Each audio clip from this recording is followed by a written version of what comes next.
Welcome back to Hashtag Sisters-in-Law with Jill Winebanks, Kimberly Atkins-Storr, and me, Barb McQuade. Joyce will be back next week, and we already miss her. And we do have some big news. The new Resistance Mini Tote is ready to order at politicon.com/merch. Go there to get yours now. They look great. We've seen people with them out in the wild. Get yours while you can. It is a hot item. Even our fashionista, Kim, says it is the item of the fashion season. So get your Resistance Sisters-in-Law Mini Tote right away. Today, we will be discussing a number of important topics. Donald Trump's new plane, the Supreme Court's arguments in the birthright citizenship case, and some new roles at the Department of Justice for Eagle Ed Martin. Well, before we get started, I did want to ask each of you a very important question. I am wondering, what is the sound tone that you use on your alarm clock to wake you up every morning? Now, I realize for Jill, that probably assumes facts, not in evidence, because Jill wakes up at about noon every day. So she probably just, pops right out of bed at that time. But I've been using the same one for a long time. It's the one called By the Seaside. Do you know this one? I do. I used to use that one.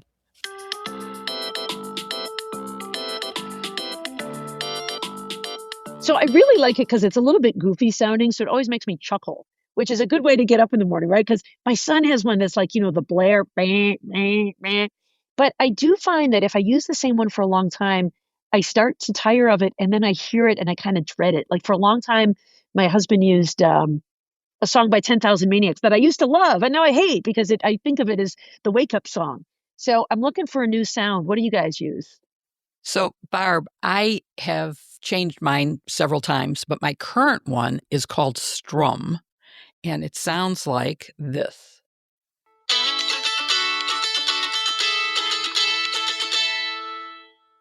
I love banjo, and I used to use the sound from Deliverance, which used to upset so many people that I had to get rid of that. But I also have used blues and a piano one that I love a lot, because I do change them, because otherwise you do get bored with them. But I have also discovered something, which is that I am now starting to wake up 15 to 30 minutes before the alarm goes off. Ooh, so I you, don't Morning Glory. hear it. I don't. Well, morning is a relative definition. You to morning is 6 a.m. To me, it's 11. But honestly, I just, for some reason, I don't know how this is happening. I wake up before the alarm goes off. So I'm not hearing it as much because I'm waking up. I don't know why. And if I don't set the alarm, I do sleep through completely for as long as I want. You're becoming a morning person, Jill. So with me, the ringtone was an early test of my marriage because my husband used to use that awful blaring alarm that reminded me of like the contamination warning in Silkwood before they had to hose down I know that one. I hate Meryl them. Streep. Yeah. And I would wake up. I would see the jump out of bed. radiation symbols coming up. Yes. I would jump out of bed, like I was Cher, like needing to jump into action. So he doesn't use that tone anymore. He uses something a little less traumatic. And I'm on the opposite end. I not only have a gentle ringtone, but it starts off I've programmed it to start off very softly and gradually increase in volume until I am gently awakened. It's called Early Rise. It sounds like this.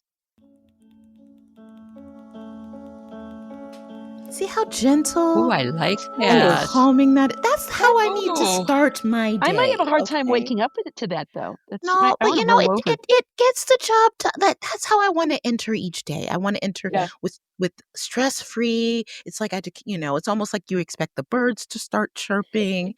That's how I need to start my day. I am not a morning person, and so loud noises in the morning. Yeah, that's lovely. I can picture the birds even like dressing you and doing your hair like in Cinderella. That's to that tone. Oh, it sounds lovely. I might have to change mine to that for a while.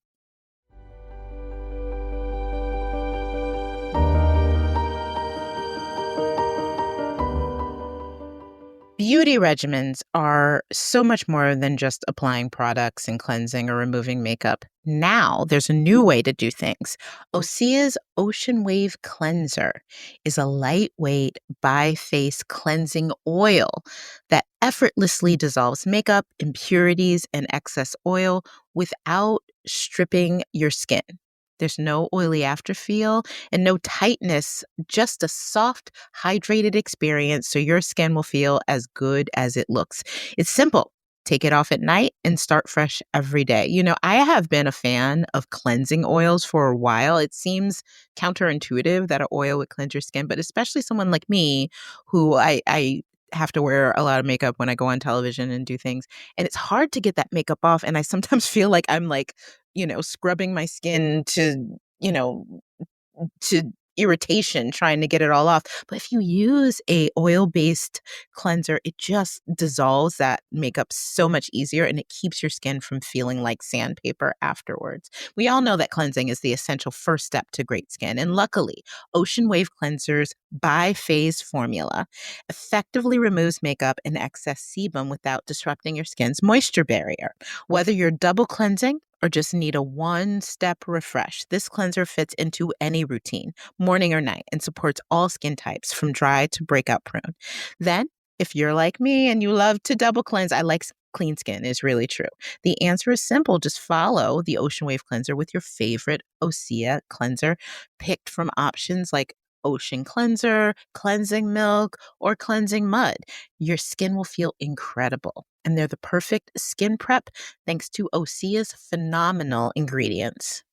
You know, Kim, I really am one of those people who, no matter how tired I am, how late it is, I cannot go to bed with makeup on. I That's a have to good take it practice, off. Jill.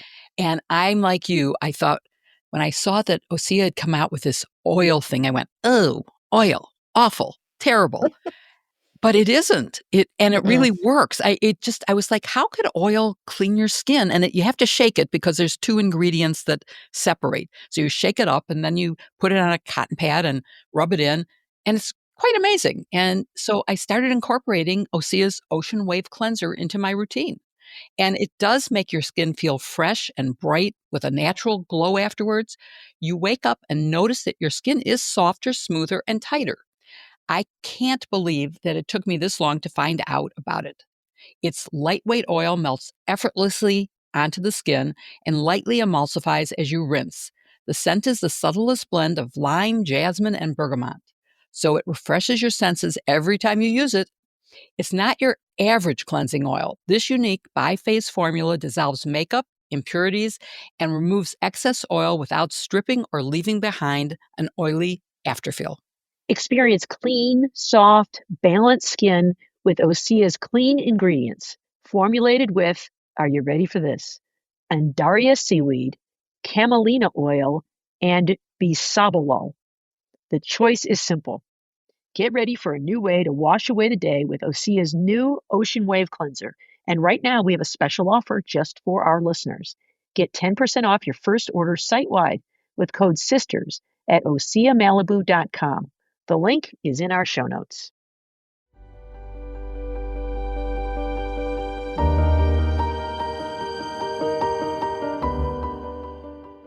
Well, I'm sure you all know that Donald Trump has been offered a $400 million plane that's actually a flying palace. It's decorated to his taste, not to anybody else's, lots of gold, but it's reportedly 13 years old and was offered to someone else who didn't take it. It's in need of approximately $1 billion. Get that, guys, $1 billion worth of renovation, which will take 1 to 2 years to retrofit it, which, first of all, it has to be taken down to the studs, down to every little bolt to be checked for safety and security. Are there any little bugging devices that have been inserted by a foreign government offering this to him? And then it has to also have added all the stuff that a president needs in Air Force One, all of the security measures, all of the comms measures. And so, in fact, it's not free because the taxpayers are going to pay that $1 billion.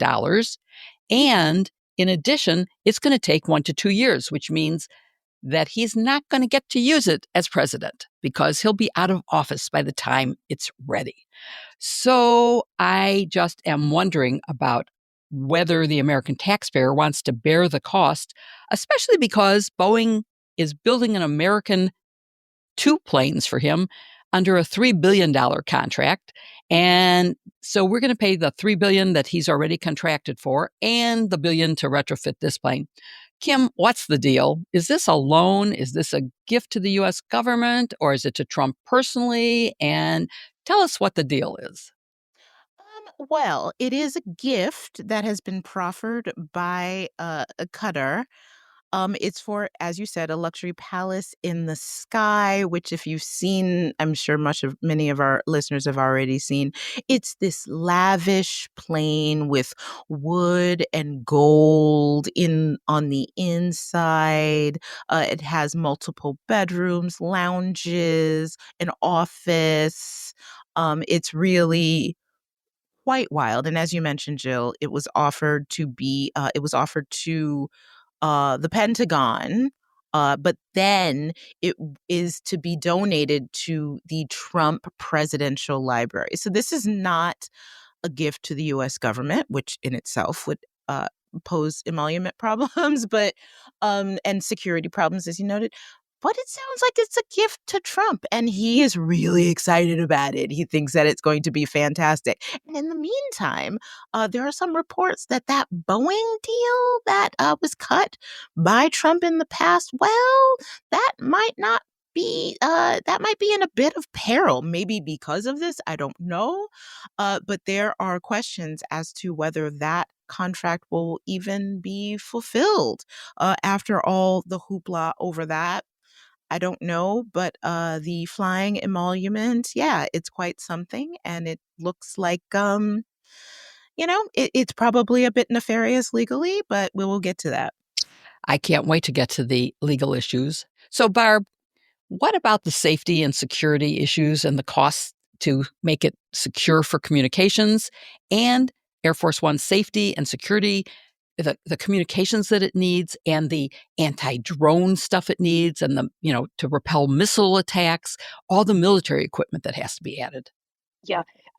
I think there are two really big issues here. One is just sort of the government ethics issue of accepting this thing and all of the things that we've talked about there, what impression it leaves.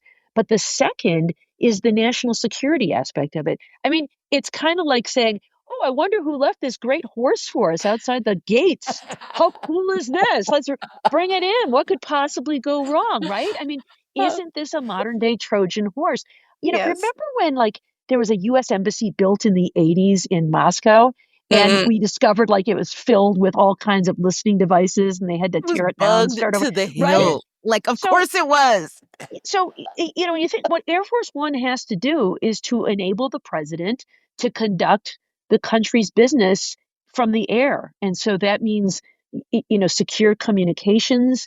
He is perhaps talking to people about national security matters, about matters of defense or foreign policy. You can't have any of that stuff intercepted. And so, as you said, Jill, it's going to have to be torn down to the studs. And that's going to ruin probably all the things that Donald Trump likes about it, right? He likes all the gold plating and all the bells and whistles. Well, they're going to take all that stuff off and examine it to make sure that there are no listening devices. And frankly, it's what makes me think that this has got to be just a non-starter. The idea that something could be embedded in there, beyond detection. So I don't know how they can 100% guarantee that there's not some sort of listening device in there. But then there's also these other things that have to be enabled to protect it from attack, as you said, Jill, like anti-drone capabilities and other kinds of things to harden it and to secure it. So all of those things make this such a bad idea. I don't know why any president who really cared about the national security mission of the United States would give this even a second thought. Exactly. It makes me wonder too, I mean, Donald Trump has to understand this. I know he used his personal phone, throughout the presidency, and maybe he doesn't care about security issues. But listen, when I'm in a hotel, I don't even plug my USB directly into the lamp. Like I plug my charger into a physical like electric outlet because I don't know what's in that USB port, right? It's so easy for people to put things in there and take data. When I went to China and I was, was there and I was given gifts of what do you call that? Free what do you call the things that you stick in your phone for storage? The free thumb drives. Oh, It's just like, what is yeah, this? no And like I thanks. was traveling with somebody and they were like, oh, I'm like, do not use Yeah, that. or portable charger. Here you go. Here's a portable charger for Stick you. anything that you get in China into your phone. Like, how did that not occur to them? That baby, you can't, every seat, every, glass could have something on there that is some sort of bug. Do they think, I mean, really, nobody in the whole administration has brought this up. Even in the planes built in America, people who work on it have to have special security clearance. It's not just anybody who can do it.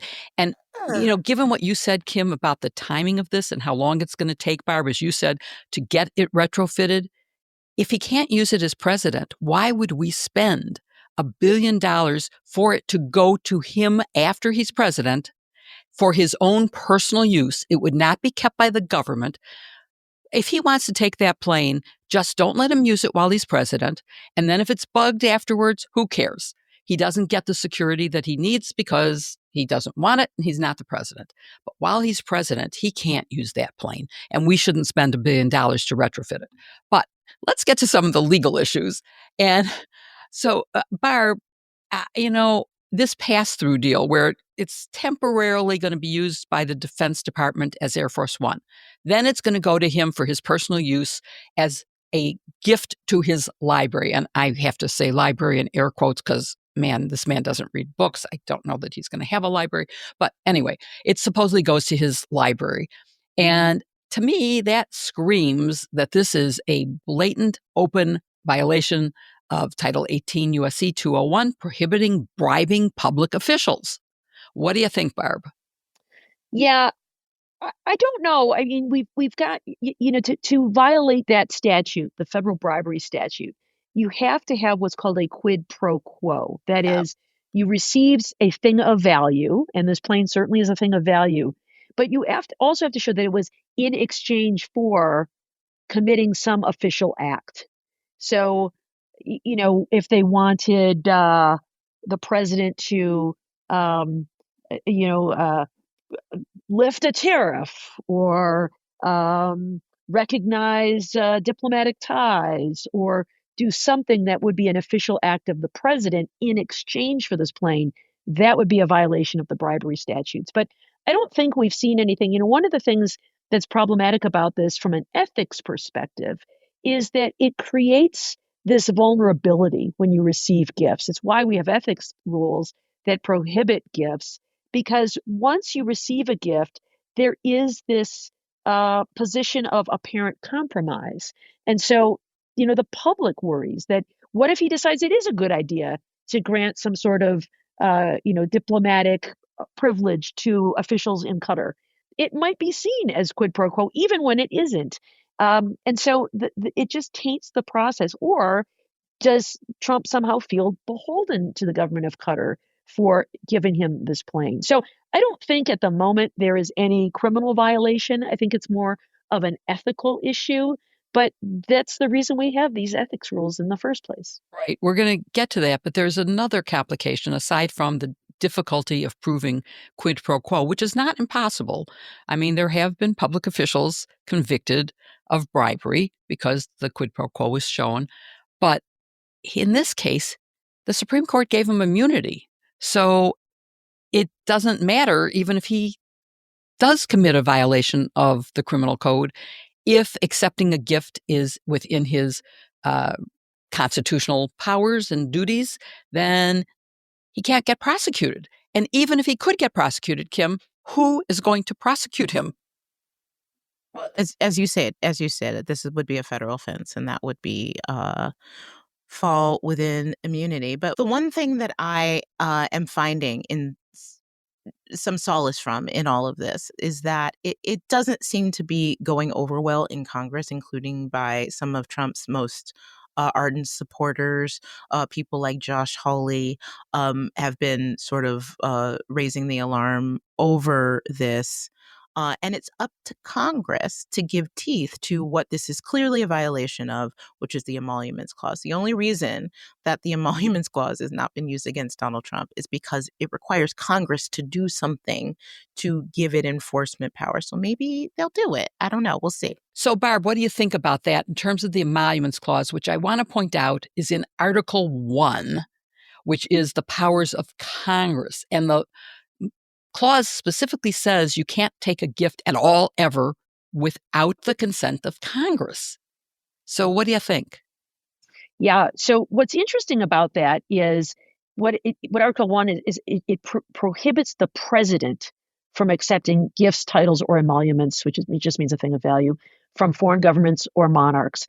And, the goal there, again, is to prevent undue influence from foreign countries. I wonder, on its face, it seems to me that there's a violation here because Congress has not consented to accepting this gift. I guess he hasn't actually accepted it yet, but it seems that the president cannot accept it. And it doesn't, make any distinction between whether it's in his personal or official capacity because it says the president. It doesn't say the person serving as president receiving it personally. It's the president. And there's a reason for that. I suppose the administration's argument is going to be that this isn't a gift for the president. This is a gift for the country, because while he's in office, he's going to use this as his official plane. But what's interesting about it is it's not going to pass on to his successor to use as Air Force One. It's going to his presidential library. And presidential libraries are interesting. They're usually funded independently. They're not funded by the government. The National Archives might run the records portion of it, but the buildings and all that stuff is raised by private funds. So this idea that it's going but to by foreign stuff?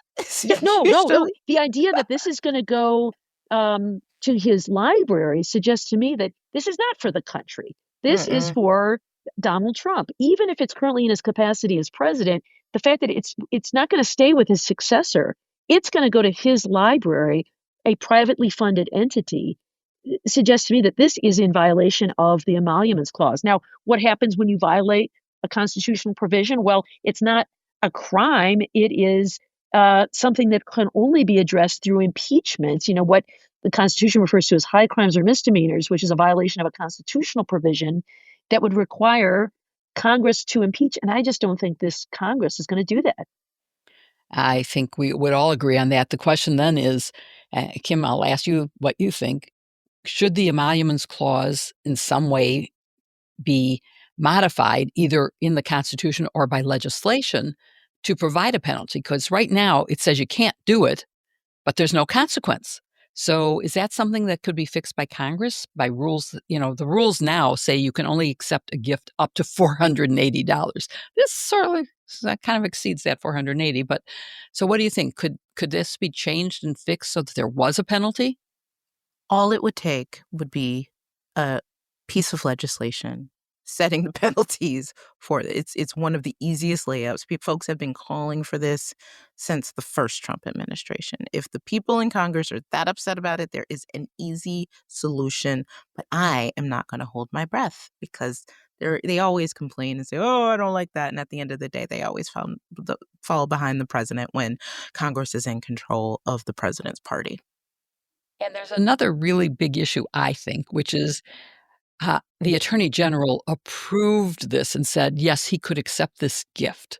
And, we have to point out that the Attorney General, it's a gift from Qatar, and she was a lobbyist for Qatar, who was earning almost $1 million a year working for them. Is that a conflict of interest when we're talking about ethics? Is this a conflict of interest that raises an ethics problem, or is it bad lawyering, or does it just smell bad? Barb, what do you think? I'll tell you, my view on this is that she should have recused herself from this decision. Rather than approving this herself because of her prior work as a lobbyist for Qatar, she should have said, I'm going to step out and I'm going to let my deputy attorney general decide this. And the standard for recusal is when your impartiality could reasonably be questioned. I think her impartiality can reasonably be questioned when she was making $1 million a year as a lobbyist for Qatar. And she's, oh yeah, sure, no problem. You can take this plane. It looks terrible. I think her impartiality absolutely can reasonably be questioned. And so, it's not a big deal. It's just you recuse yourself. I mean, we've seen attorneys general do it in the past. Jeff Sessions recused himself in the decision to appoint a special counsel because he had participated in the Trump presidential campaign when and gave that duty instead to Rod Rosenstein when he was the deputy attorney general. So this is definitely a bad move by Pam Bondi. Would have been easily remedied. So I don't know if she doesn't know better, or she just doesn't care. So Kim and Barb, if you want to comment too, will he or won't he? Is he going to accept this gift and will he get away with it either legally or politically? Is there enough political pushback to this? Of course he's going to accept it. That's why he's been touting it all of this time. And listen, he's a lame duck. He thinks he can get away with it. Yes, absolutely thinks he can get away with it. Either because he lives in reality and realizes he's a lame duck and he no longer has to appeal to his constituents. He no longer has to appeal to voters. The whole quaint idea that he cares about the midterms and all that. He doesn't. He cares about himself. So of course he's going to try to get away with it because he thinks he has, because he's never been held accountable. Of course. And of course, for all the reasons that we've all been saying, he shouldn't get away with this. This should be a no-brainer. So forgive my frustration because I find it hard to give traditional normal legal analysis to this stuff that's going on. This is crazy. This is insane. I can't even use the word that I want to use because Barb is here.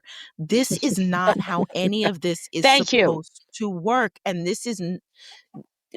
I don't want to normalize any of this. None of this should be happening. And all the people who we have mentioned heretofore who are involved, all of them are wrong and they know it and they don't care. That should outrage every single American. And it's not. That's the problem. That's the problem, is that we live in a society that no longer sees this kind of stuff. Yes, people are shocked by this, but it's just one of so many things that just seems so crazy and wrong. And this almost seems so silly too, but it's not. It is taking a sledgehammer to our Constitution, and we should not stand for it. But because so many parts of our constitutional order have been destroyed heretofore, it's something that he probably will get away with unless somebody in Congress stands up and says no.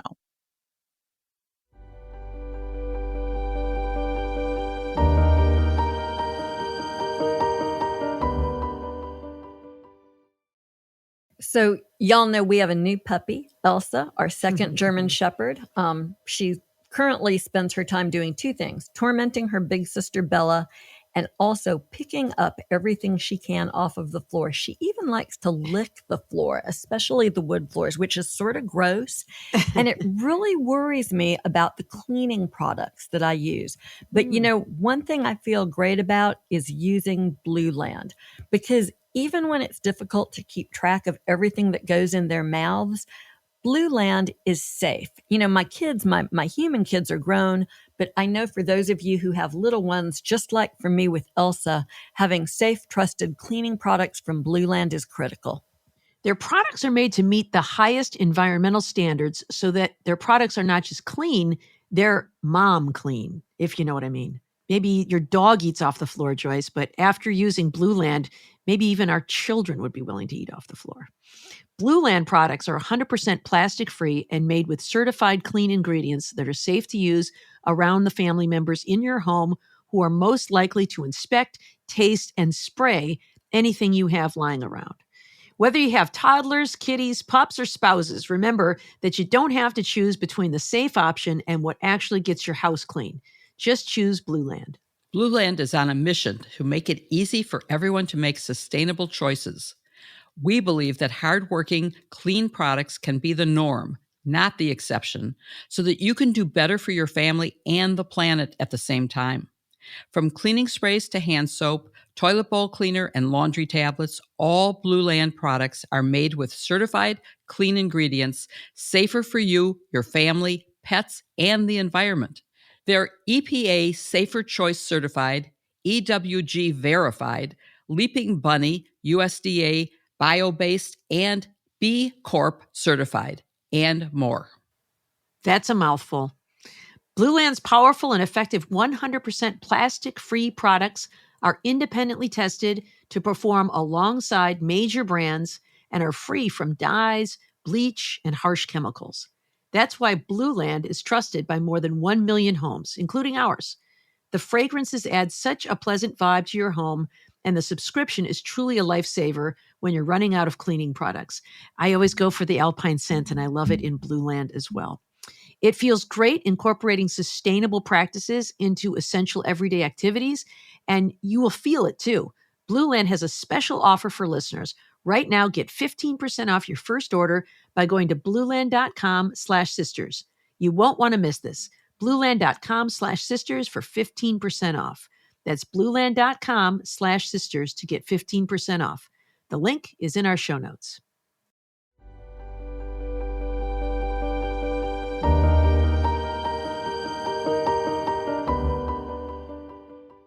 Thursday, the Supreme Court heard arguments in the birthright citizenship case, which, as we've been telling you, isn't really about birthright citizenship, but rather about nationwide injunctions. But a funny thing happened during arguments.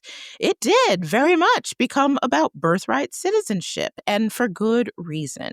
It seemed pretty clear from my listening of this more than 2-hour argument that a majority of justices seem to be aware that Donald Trump's executive order purporting to strip birthright citizenship from people whose parents do not have legal status at the time that the child is born is on constitutional quicksand. It goes against Supreme Court precedent. It goes against the very words of the 14th Amendment itself. And so it will be really hard and silly, actually, for the justices to think about, to argue about whether a nationwide injunction was proper in this case when it's such a clearly unlawful order. So, Jill, the justices, and I'm talking justices from Sotomayor and Kagan to Gorsuch and Kavanaugh, spent at least some of the time expressing some skepticism about the merits, as I pointed out. What did you think of that? And did it surprise you? You know, I thought we would have to be really carefully looking for tea leaves about what they might think about the constitutional question. No, they were spilling the tea, girl. They were spilling it.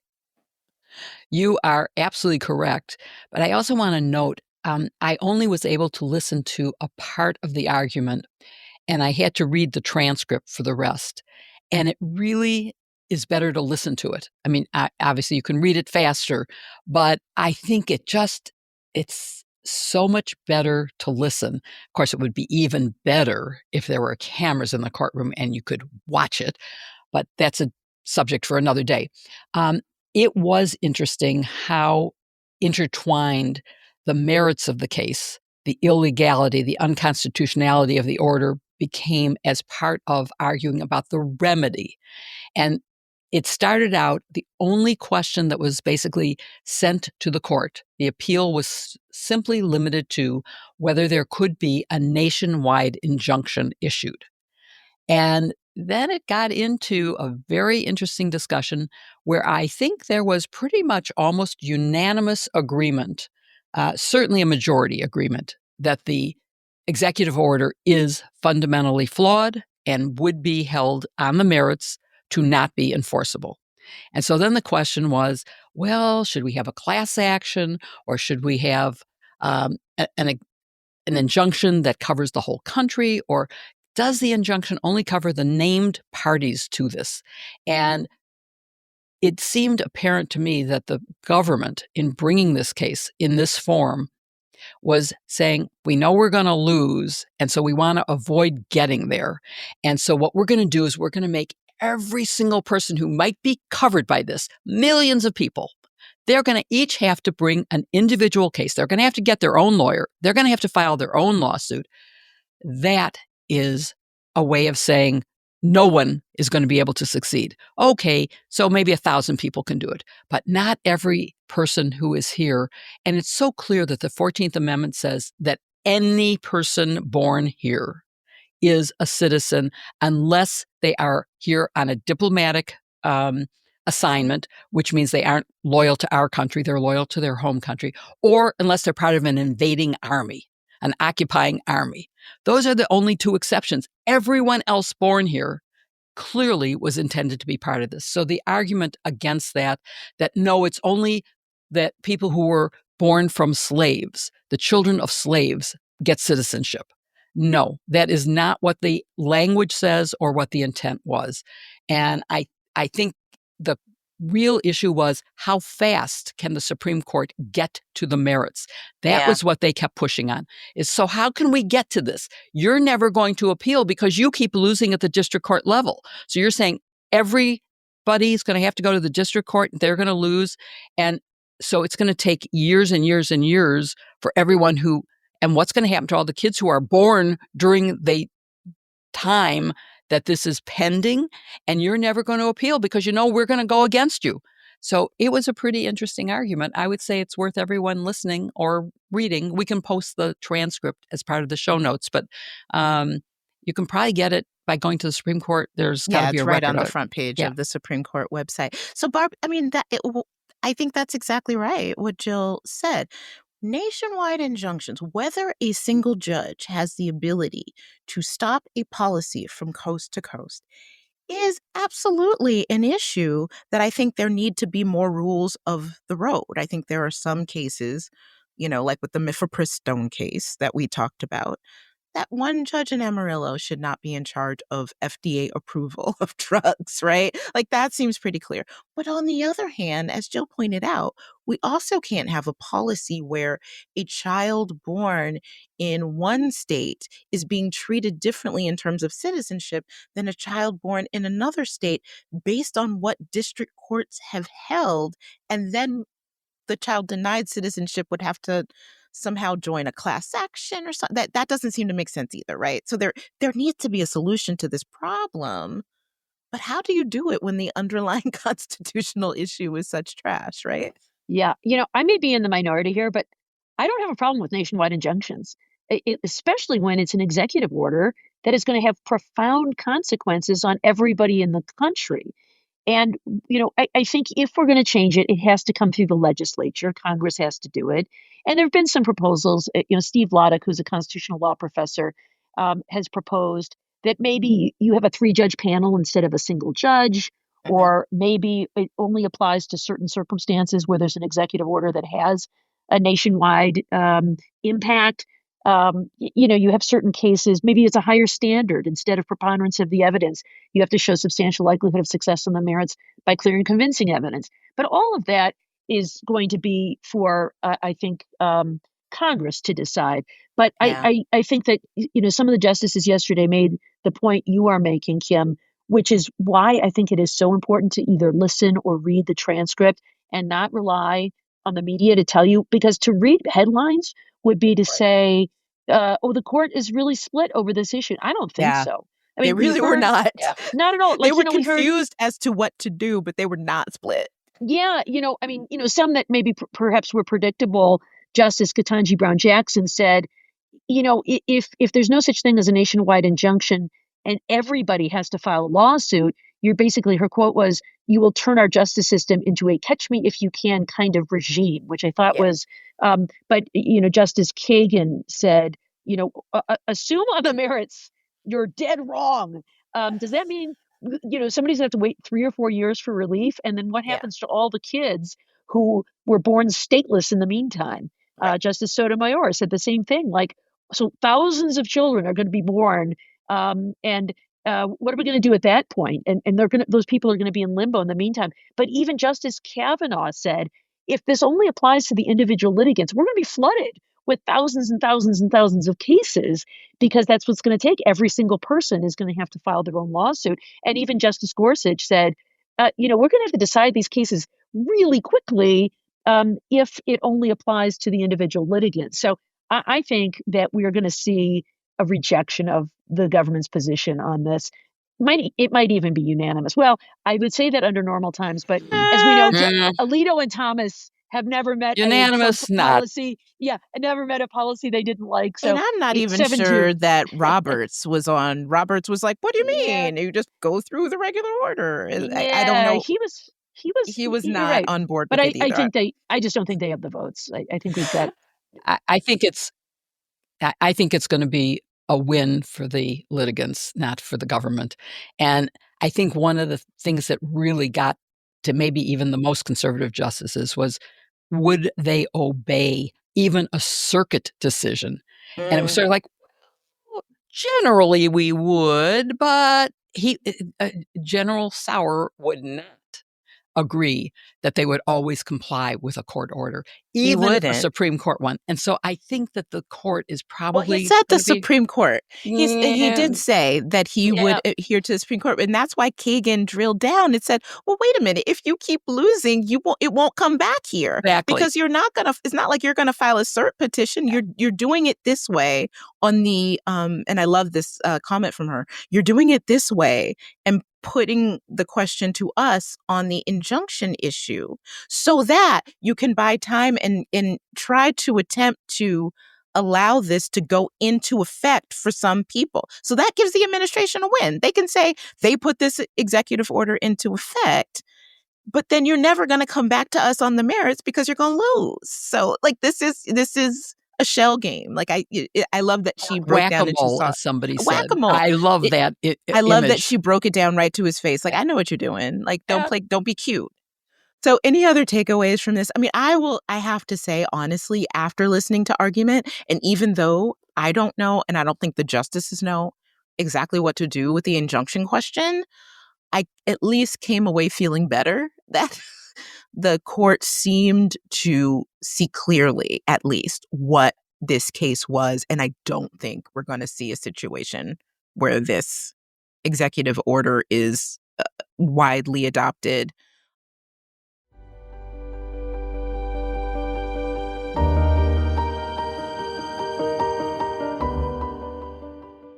Whether you love a simple mascara and gloss or like to play with bold shapes and colors, Thrive Causemetics has a trusted favorite that's perfect for you. Thrive makes certified 100% vegan and cruelty-free products you can depend on for everything from simple daily wear to show-stopping self-expression. Plus, everything from Thrive uses clean, skin-loving ingredients, high performance, and trademarked formulas and uncompromising standards that you will be proud to wear.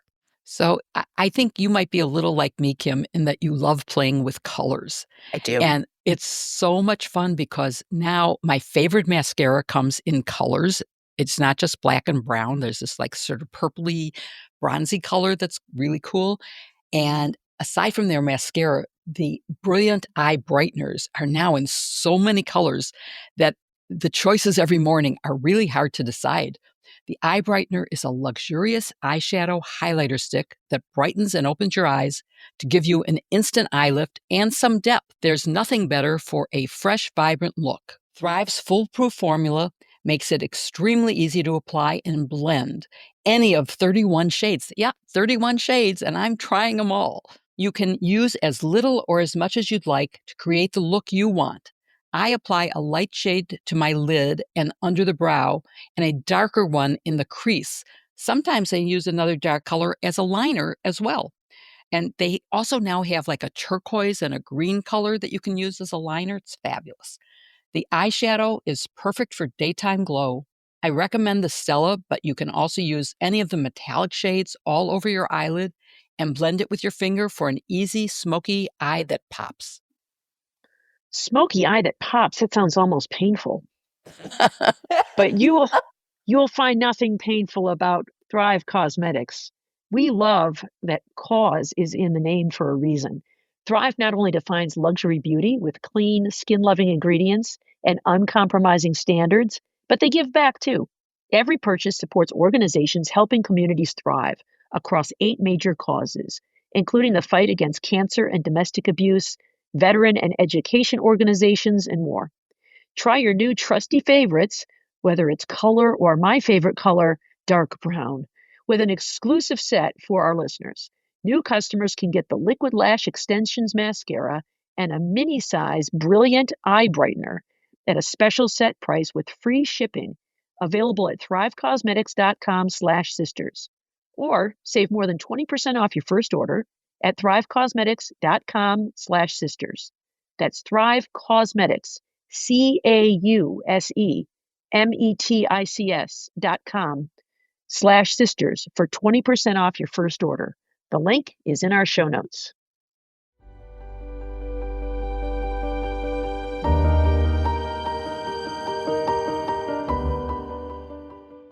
Well, Eagle Ed Martin was in the news again this week. You may recall that Martin has been the interim U.S. attorney in the District of Columbia, which is the largest U.S. attorney's office in the country. President Trump had nominated him to be the permanent U.S. attorney there, but this week it became apparent that he would not be able to garner sufficient votes in the Senate for confirmation. I'll give credit, maybe just half credit. I've been grading these days, can you tell? I'll give half credit to Tom Tillis, the Republican senator from North Carolina. He said he would not vote to confirm Ed Martin as U.S. attorney in D.C. in light of his role in the January 6th Stop the Steal movement. So good for him. But then, and this happens sometimes, students say something really brilliant and then they say something like not so brilliant. You have to take away at least half the point, because he also said if Martin had been nominated in any other district, he would have confirmed him. So, you give and you take. But President Trump and Martin are undeterred. And so instead, he is moving elsewhere in the Justice Department, where he doesn't need Senate confirmation. So first, Kim, I want to know if you would mind breaking down for us and explaining how the interim appointment process works, right? Why can't Martin just continue in his role as interim U.S. attorney? Trump has famously said, I love actings, presumably because acting officials or interim officials don't need Senate confirmation. Why can't Martin continue? Yeah, that's right. Remember, there was a point in the first administration where, like, most of the cabinet members were acting. It was, he really does like acting. But the problem that the president faces is under federal law, new presidents have the ability to appoint interim people in roles like U.S. attorney for 120 days. And that makes total sense. That gives the Senate time to set up and do hearings and vet these candidates, but it also allows these offices to operate with some sort of leadership in the meantime. And the interim person can either be the anticipated nominee or it could be somebody else while there is another nominee. And that goes forward for 120 days. When that 120 days is up, however, the law is very unclear about the president's authority to appoint somebody else as an acting. That can get into a violation of another law that really is meant to stop presidents from just appointing acting after acting after acting and sort of roadblocking the Senate confirmation process. We know the Constitution says that the Senate has the responsibility to advise and consent to these certain positions like U.S. attorney. You, Barb, are familiar with that process.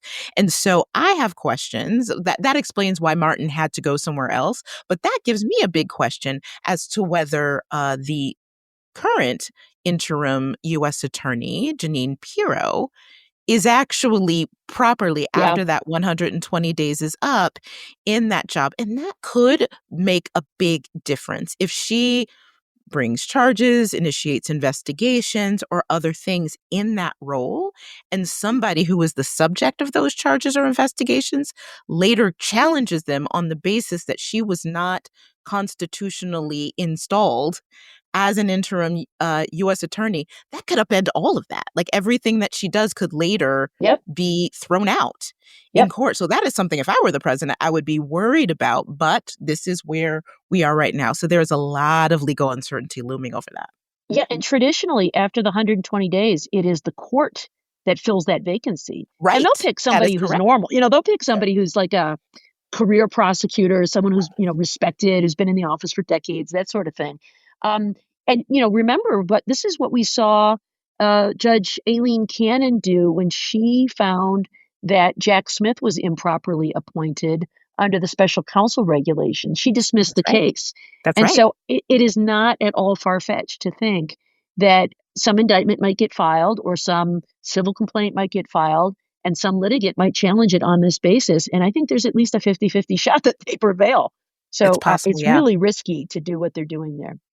Well, let's move on, shall we? Because uh, one of Martin's new titles, now that he is not going to be confirmed, is pardon attorney, which is a position that does not require Senate confirmation. Jill, let me ask you about this. You know a little bit about pardons in presidential history. What does the pardon attorney do, and how do you see Ed Martin fulfilling that role?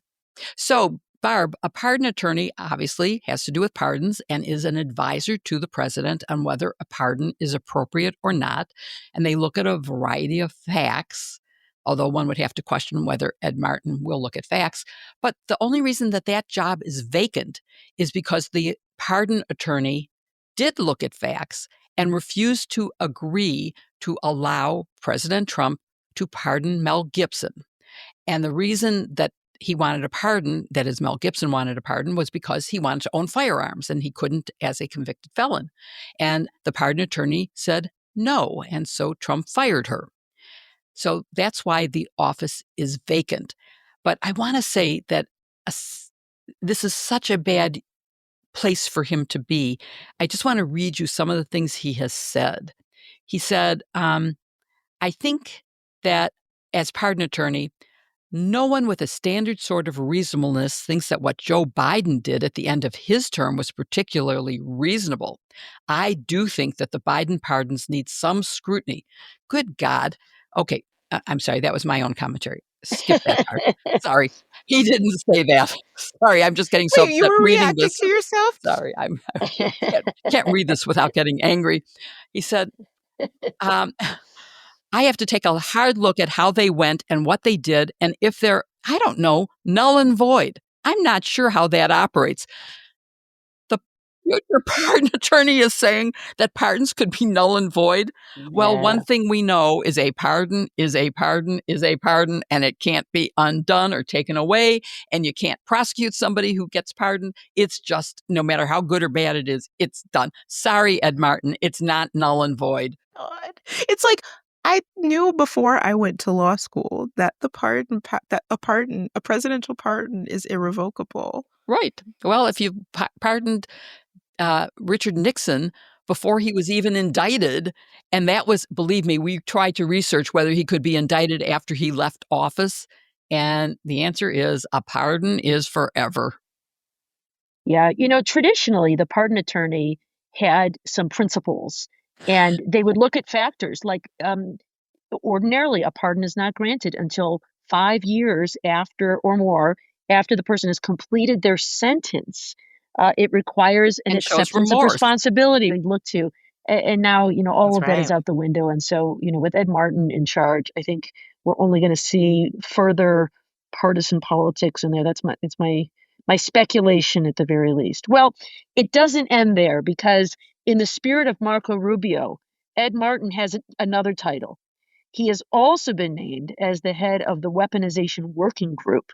Kim, can you tell us a little bit about the DOJ Weaponization Working Group? Yeah, it seems really interesting how some folks in the Trump administration keep getting more and more jobs. It's like, remember that In Living Color skit, Heyman, where people are like, I have 37 jobs. I feel like that's happening here. So, yes, he would be in charge of the weaponization group, which Attorney General Bondi created, declaring her intention to restore integrity and credibility to the DOJ. So basically, this is a group that is in charge of, from what I can see, investigating not just the investigators, the people who ever were involved with any investigation into Trump or his allies, but just kind of, dare I say, witch hunting within even critics, just sort of investigating them. And the reason why I think it goes way beyond actual wrongdoing, which what he'll be looking for is from Martin's own quote himself, who he says, even if there is no criminality, he said, quote, if they can't be charged, we will name them. And in a culture that respects shame, they should be people who are shamed. And that's a fact. That's the way things work. And so that's how I believe the job operates.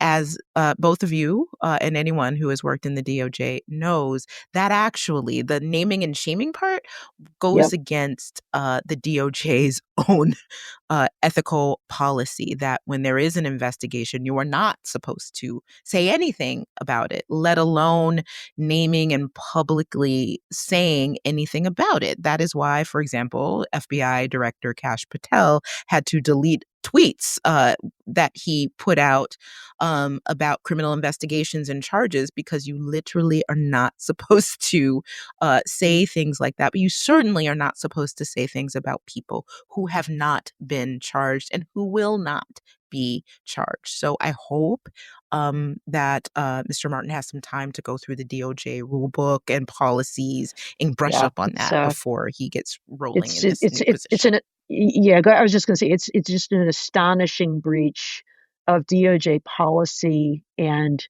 tradition. It is why so many people were so appalled when Jim Comey blasted Hillary Clinton over her email server, even though no charges. He was recommending the charges not be filed. But yeah, go ahead, Jill. That's right.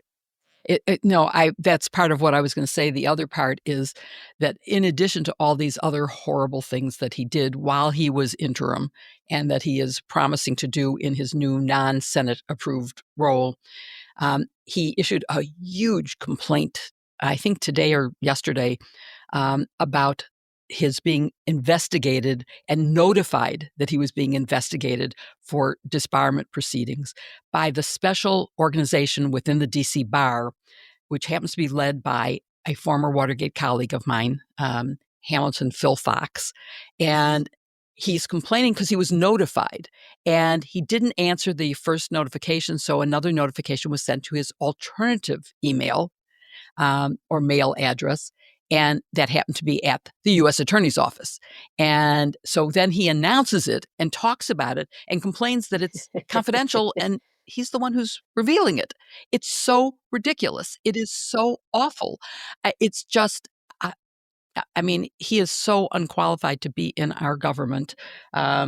Jill, Trump has named Martin's replacement as U.S. Attorney in D.C., and that replacement is Jeanine Pirro.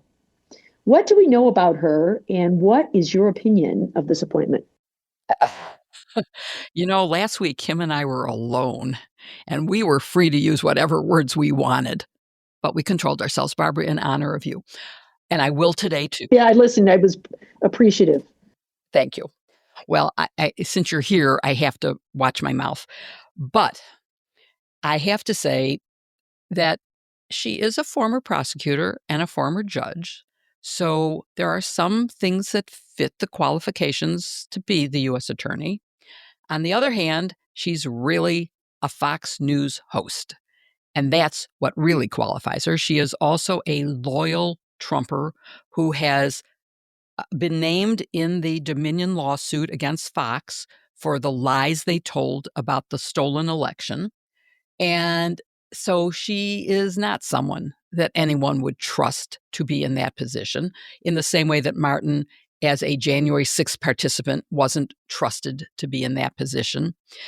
And I think, Kim has already raised the issue about her being legally even nominated as the acting because of this 120-day limit, which expires on, I think, May 20th. So just days from now, the interim period of 120 days expires, at which point, as Barb, you pointed out, the court would normally appoint a replacement. And you would have to wait for a Senate confirmed person to take over.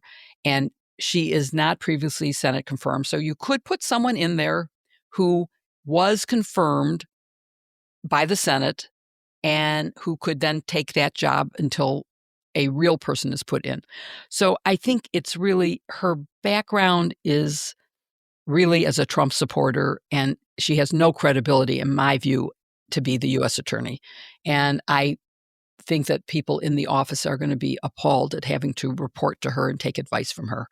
And I think there is this very tricky legal question as to whether anything she does can be overturned after she is found to not have been legally appointed. Yeah. Well, why don't we leave it there? And if you haven't seen it, the SNL cold open last weekend was a good introduction to Jeanine Pirro.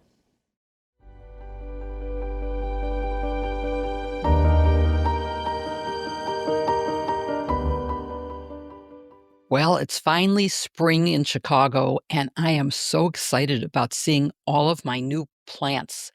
I made a big order from Fast Growing Trees, which is the biggest online nursery in the U.S., with thousands of different plants and over 2 million happy customers, including me, and I think all of you too.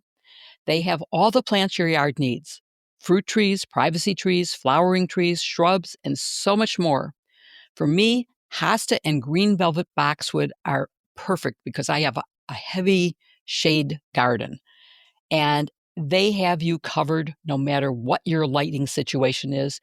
You can find the perfect fit for your climate and space. Fast Growing Trees makes it easy to get your dream yard.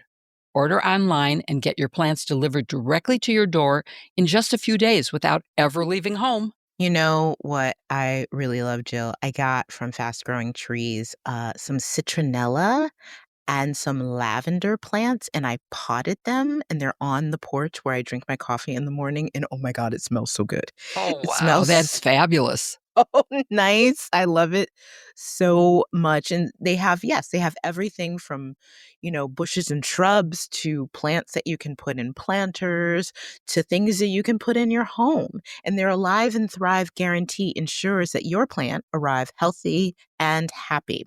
Plus, you get support from trained plant experts on call to help you plan your landscape, choose the right plants, and learn how to care for them. I learned through Fast Growing Trees what zones are, and now I know my zone, and I know how to pick the right plants, and it's really, really cool. Fast Growing Trees offers 6,000 plants to provide the perfect choice for you. They have everything from indoor plants to fruit trees, full-size privacy trees, and more. Just follow their 14-point quality checklist, and Fast Growing Trees will help you care for each plant individually.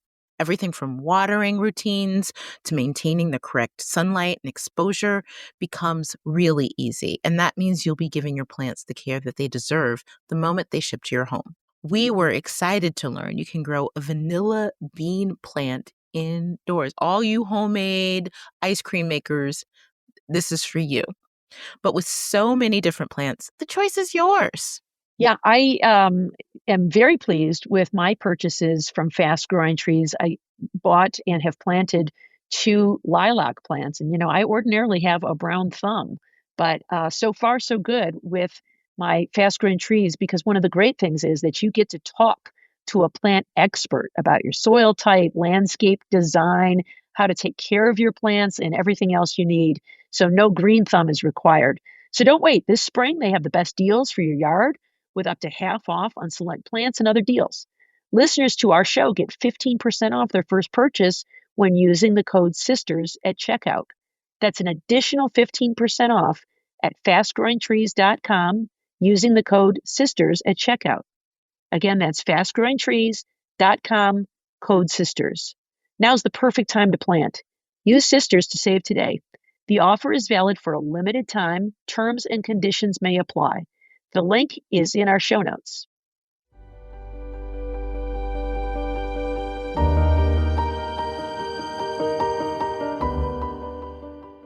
Well, now comes the part of the show that really is our favorite, the part where we answer your questions.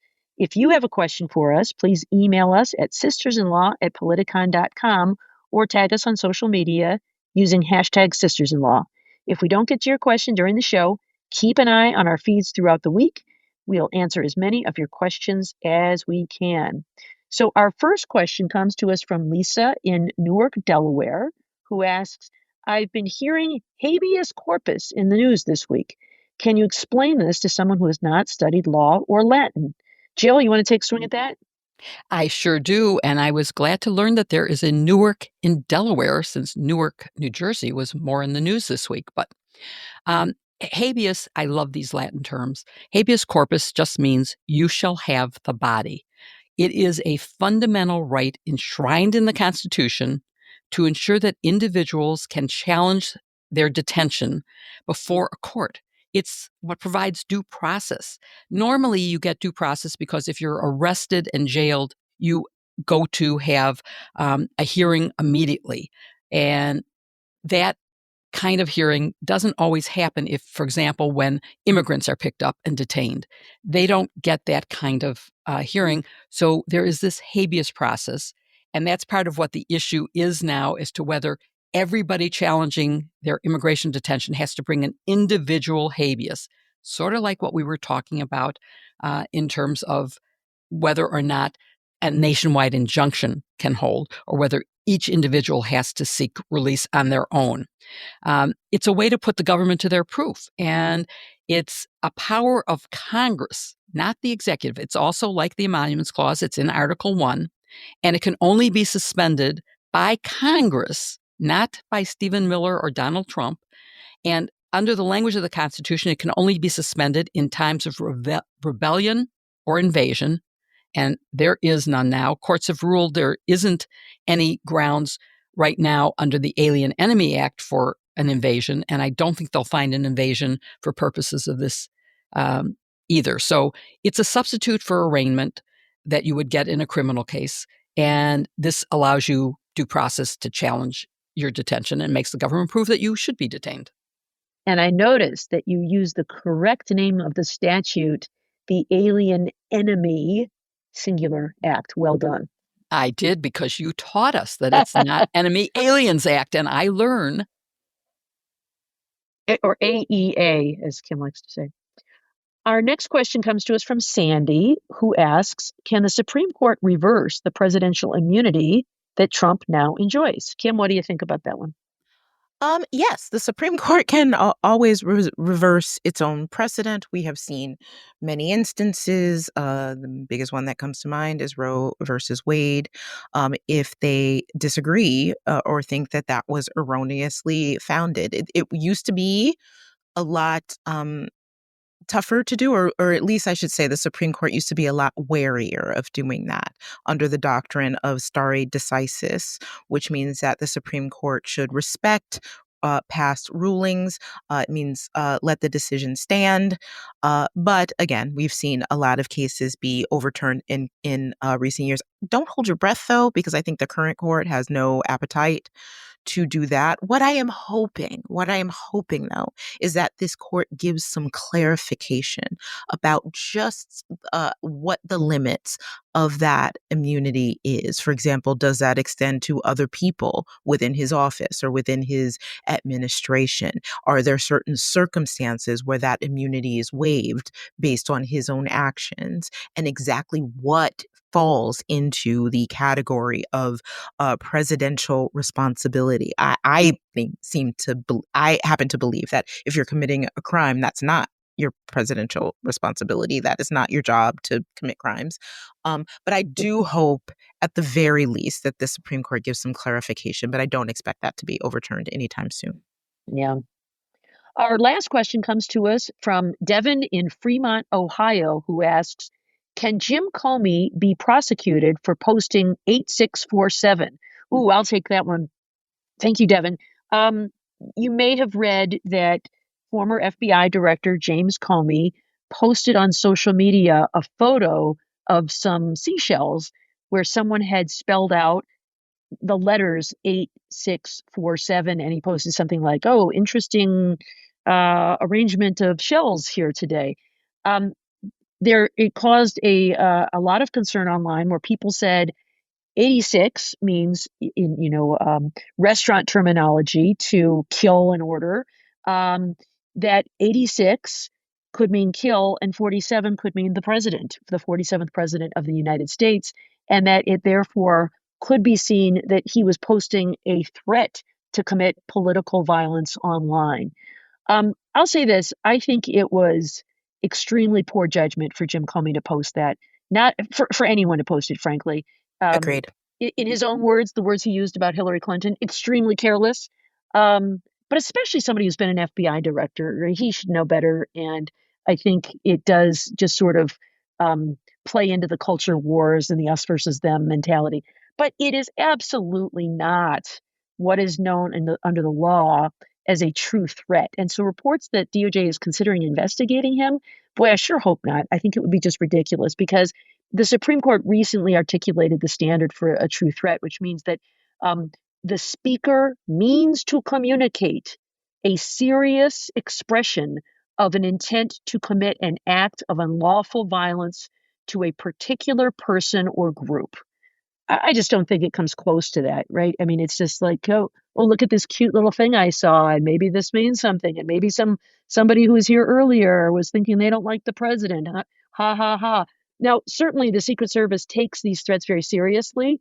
I know when I was U.S. attorney, they would go knock on every door just to make sure the person didn't have an intent to commit a serious crime, even if the case, and many of the cases went nowhere. It was just a knock and talk, and they'd come back and say, yeah, it was just someone who said something goofy and they don't intend to follow through on it. So you got to be careful when you say these things, you express these things. But the idea that this case would be prosecuted, I think, is nonsensical. And I think to the extent DOJ pursues it, it suggests to me that it's just a gotcha moment because Jim Comey is somebody that is not in favor with this particular administration.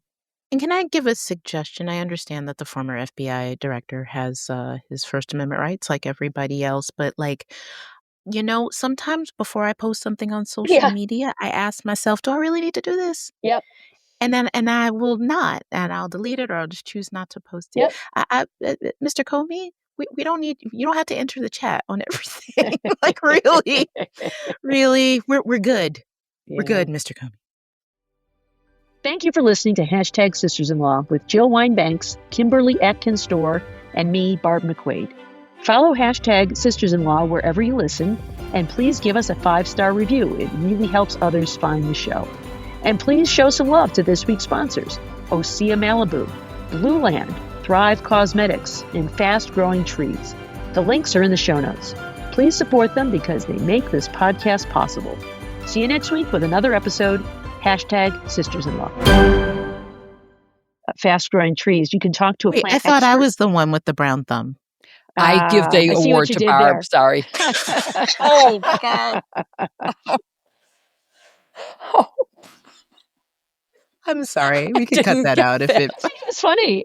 I kind of liked it. I love it.